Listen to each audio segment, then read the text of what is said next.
Hello বন্ধুরা, আশা করি তোমরা সবাই খুব ভালো আছো। আমিও খুব ভালো আছি। আজ আমি আমার কিছু শাড়ির কালেকশন দেখাবো বলে এসেছি। দেখো, এটা আমার একটা বেনারসি শাড়ি, পুরো রেড কালারের, অল ওভার কাজ করা, পাড়টা একটু মোটা, মানে চওড়া পাড়।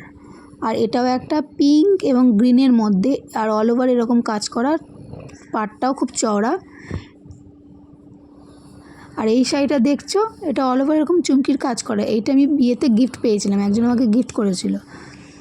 এই শাড়িটা আমি পরিনি, এখনও নতুনই রয়েছে।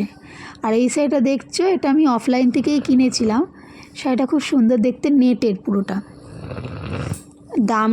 দামটা এখন মনে নেই, বলতে পারছি না।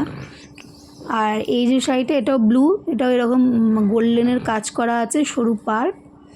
এটাও আমার অফলাইন থেকেই কেনা, কিন্তু দামগুলো আমার মনে নেই। এই যে এই শাড়িটা দেখছি, এটা আমাকে বিয়ে থেকে গিফট করেছিল। কে দিয়েছিল আমি জানি না, কিন্তু দিয়েছিল। এটা গিফট পাওয়া শাড়ি। আর এই শাড়িটা দেখছি, এটা আমার ভাত কাপড়ের শাড়ি, ভাত কাপড়ে দেওয়া হয়েছিল। এই শাড়িটা আমি বেশি পরিনি, এটাও অল ওভার কাজ করা আছে। আর এই যে শাড়িটা ব্লু এবং রেডের মধ্যে যে শাড়িটা দেখতে পাচ্ছ, এটা হচ্ছে আমার মাইমা আমাকে দিয়েছিল আইবুড়োভাতে।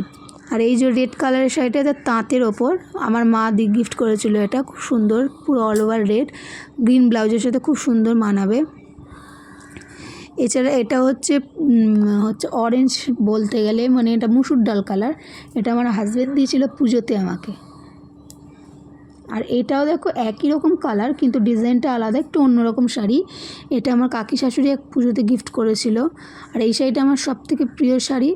এটা দেখেইছো, এটা পরে আমি ভিডিও করেও ছিলাম। এটাও অফলাইন থেকে কেনা।